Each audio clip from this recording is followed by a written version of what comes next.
और मेले के दौरान बड़ी तादाद में शिरकत की तवक्का की जा रही है। मेला खीर भवानी के त्यौहार की सबसे ख़ास बात यह है कि इस त्यौहार के दौरान कश्मीर के आपसी भाईचारे, फ़िरका वाराना हम आहंगी और कश्मीरियत की जिंदा मिसालें देखने को मिलती हैं। राकेश जी, क्या आपको हमारी आवाज़ आ रही है? आवाज आ रही है। हाँ, यहाँ कुछ नेटवर्क का इशू है, पिक्चर नहीं आ रही, आवाज तो आ रही है। जी, राकेश जी, जरा आप कमेंट कीजिएगा। हम मेला खीर भवानी के हवाले से आपसे जानना चाहेंगे। हालात आपके सामने है, पटरी पर लोट आई है, 1 महीना पहलगाम हमले के बाद हुआ है, सीज फायर एग्रीमेंट भी हुआ है, बाजारों की रौनक चहल पहल से आप वाकिफ हैं। क्या कुछ तैयारियां हैं, क्या कुछ कहेंगे आप? मेला खीर भवानी या फिर सालना श्री अमरनाथ जी यात्रा भी शुरू होने वाली है। इमरान जी, आपका बहुत बहुत धन्यवाद, आपने मुझे दोबारा बुलाया, मौका दिया बोलने का। हमारे यहाँ पे अनफॉर्चुनेटली क्या है कि हमारे यहाँ पे कुछ गैंगे खड़ी हुई है, जो अभी मैंने आपसे बात भी करी थी कि कुछ लोग यहाँ पे प्रोटेस्ट कर रहे हैं कि हमें बाइकआउट करना चाहिए, कि जबकि मैंने उनको ये अपील की है, मैं लगा हुआ हूँ और समाज के जितने भी हमारे एक्टिविस्ट अपील कर रहे हैं कि इसको आप बिल्कुल, ये हमारी कुलदेवी है। पिछले साल भी जब हम वहां पे गए थे तो वहां पे साइड में क्या बोलते हैं, क्रॉस फायरिंग भी चल रही थी, काफी कुछ वाकयात हो रहे थे। लेकिन अभी क्या है कि खीर भवानी हमें वहां पे बुला रही है, तो मैंने निवेदन किया है सभी लोगों से। और अब वहां पे जो अभी हालात बदल रहे हैं उसमें आज मेरे ख्याल में लोगों को वहां भी समझ आया होगा कि अभी जो 2 दिन पहले वहां पे एरोप्लेन में कुछ हिट हुआ था और पाकिस्तान को वहां पर एयर स्पेस मांगी गई थी, तो पाकिस्तान ने फिर लोगों को धोखा दिया। इससे पहले आप जैसे सीज फायर की बात कर रहे हो, अब सीज फायर हो गया, उससे पहले भी पाकिस्तान ने कश्मीर पे ड्रोन डालने की कोशिश की। आज तो वहां के लोग निकले हैं, उनको समझ आ गई कि हमारा दोस्त कौन है, दुश्मन कौन है। तो मैं अपने समाज से अपील करता हूं कि आप आइए और अपना, लास्ट से हम लोग कई 80,000 के करीब लोग वहां पे गए थे और आज भी वहां पे बिल्कुल इंतजामिया लगा हुआ है। मैं दिल्ली से पूरी कोशिश कर रहा हूँ, जम्मू से भी हमारे जो एक्टिविस्ट हैं वो ऑलरेडी इस चीज में लगे हुए हैं कि मैक्सिमम लोग वहां पे आए और दर्शन करें। लेकिन इमरान जी, इनफॉर्चुनेटली हमारे यहाँ पे ना कुछ गैंगे काम कर रही है, जिनको मैं व्हाट्सएप गैंगे बोल रहा हूँ। एक गैंग तो कम्युनिटी को मिसगाइड कर रही थी काफी टाइम से कि हम वहां पे सोसाइटियां बना लेंगे। अब एक वहां पे नई गैंग खुली है जो बोलती है जी मैं आप आलम के नाम पे कश्मीरियों को डिवाइड कर रहे हैं। प्रॉब्लम हमारी क्या है कि वहां पे लोगों को हर चीज में डिवाइड करने की कोशिश की जा रही है, लेकिन हम लोग पढ़े लिखे लोग हैं, समझदार लोग हैं।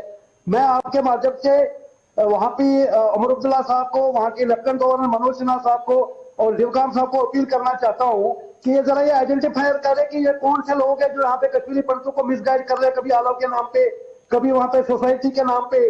और कुछ लोग यहाँ पे जाके एक व्हाट्सएप पे प्रोपेगेंडा चला रहे हैं, हमें बाइकआउट करना चाहिए। तो ये क्या है कि अनफॉर्चुनेटली हमारे समाज के लिए कि हमें इस टाइम पे जाना चाहिए वहां पे, ये हमारी कुलदेवी है। अभी कुछ दिन पहले मैंने देखा था, उमर साहब भी गए थे वहां पे।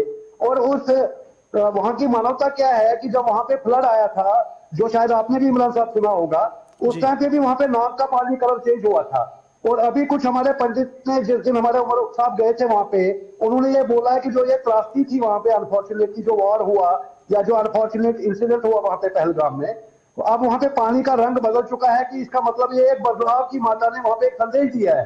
तो इस टाइम पे हमारी कुलदेवी हमें जाना चाहिए। मैं तो बोल रहा हूँ कि जो नहीं जा रहा है तो उसका बुलावा नहीं है, उसको माता ने नहीं बुलाया है वहां पे, माता उसको नहीं बुला रही है वहां पे, तो इसलिए वो व्हाट्सएप गैंगे लगी पड़ी है सुबह से लेकर शाम तक। फिर भी इमरान साहब, मैं आपके माध्यम से अपनी समाज से अपील करना चाहूंगा, ये हमारी कुलदेवी है, आप आइए, माता के दर्शन कीजिए, वहां पे माता का आशीर्वाद ले लीजिए। देश की उन्नति के लिए, जिसमें कश्मीर है से लेकर कन्याकुमारी तक, माता से प्रार्थना कीजिए और वहां पे सुख शांति आए और कश्मीरी पंडित बाइज्जत कश्मीर वापस लौटे। जी इमरान साहब। राकेश जी, जिस तरह से आपने कहा कि आप बेसब्री से इंतजार कर रहे हैं, ये एक हम आहंगी भाईचारे की एक मिसाल कायम करता है जब हम देखते हैं कि इस मेला खीर भवानी के अंदर कश्मीरी पंडित, मुसलमान, सिख, मुख्तलिफ मज़ाहिब के लोग एक जगह पर जमा होते हैं। क्या पैगाम जाता है इस जगह से, जिसे आपने कहा कि एक अनफॉर्चुनेट पार्ट ये है कि कुछ खुद गर्ज अनासिर ऐसे भी हैं जो इस वक्त बाइकॉट जैसी सोच रखते हैं? बिल्कुल सही बोल रहा हूं मैं उनको बोल रहा हूं कि समाज को उनको बाइकआउट करना चाहिए जी। 35 साल हो गए हमें। अब 35 साल में, मैं जब कश्मीर से निकला था इमरान साहब, मेरी उम्र 22 साल की थी, आज मैं 60 साल का हुआ हूं। मैं चाहता हूं कि मेरे जो पूर्वजों की, जहां पे एक मैंने बच्चों को बोल रखा है कि मैं जब मरूंगा तो मेरे को वहां पे शाजीपुर में मेरी अस्थियां बहाई जाए, जहां मेरे पूर्वज है। हमारी तो 5000 साल की हिस्ट्री है इमरान साहब, हम कश्मीर क्यों छोड़े? आज अगर हम टूरिस्टों की बात करते हैं, ठीक है, जो हुआ अनफॉर्चुनेट हुआ वहां पे, उसमें सरकार देख रही है, उसमें सरकार की के ऊपर सवालिया निशान होते हैं कि सिक्योरिटी कहां थी वहां पे जी। अगर वहां सिक्योरिटी फेलियर हुआ है तो उसके लिए सरकार जिम्मेवार है। आज वहां पे सड़कों पे तिरंगा रैलियां हो रही हैं, वहां पे लोग निकल रहे हैं, दिखा रहे हैं। आज वहां के लोगों को भी ये समझ आ रही है। मैं दोबारा इमरान साहब आपके माध्यम से कश्मीर के लोगों को भी ये संदेश देना चाहता हूं, जो अभी पाकिस्तान इंडिया के बारे में वॉर हुआ, सबसे पहले तो कश्मीर पे अटैक हुआ, जहां पे 95% या 99% मुस्लिम की आबादी है। पाकिस्तान ने कौन सा लिहाज देखा? या 2 दिन जो वहां पे प्लेन में स्टॉर्म हुआ था और पाकिस्तान को एयर स्पेस मांगी थी पायलट ने, उनको नहीं उतरने दिया।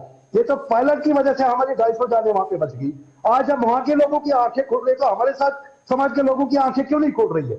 और ये व्हाट्सएप गैंग जो चल रहा है कोई आलम के नाम पे, इनके ऊपर कार्रवाई होनी चाहिए।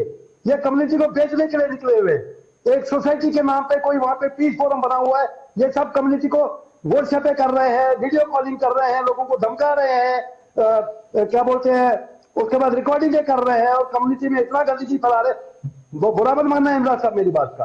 मैं कहता हूं कि हम बोलते हैं ना कि 1% कश्मीर में है, वो लोग भी है तो आज भी टेररिज्म के साथ है, जिनको OGW बोलते हैं। मुझे इस बात में बिल्कुल संकोच नहीं है। हमारे समाज में भी जो OGW है, जो समाज को बांट रहे हैं, मैं तो अपने समाज की बात कर रहा हूं, कश्मीर की तो मैं बात ही नहीं कर रहा हूं। अब जब वहां पे माता का के लिए वहां पे टिकर जा रहे हैं लोग, वहां पे खीर भवानी जा रहे हैं लोग, सरकार ने पूरी सुविधा रखी है, बंदोबस्त रखी है वहां पे, तो हमें जाना चाहिए, हमारी खुल गई है।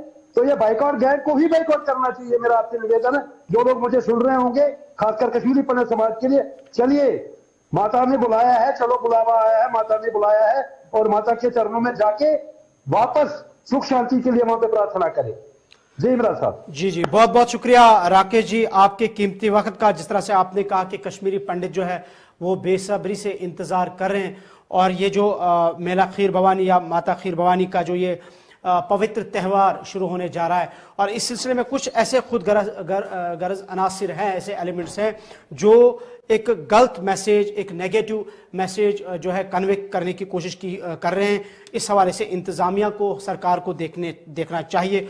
और कश्मीरी पंडित जो है, जो सदियों से, सालों से इस पवित्र त्यौहार में शिरकत करते हैं, इस बार भी वो शिरकत करेंगे।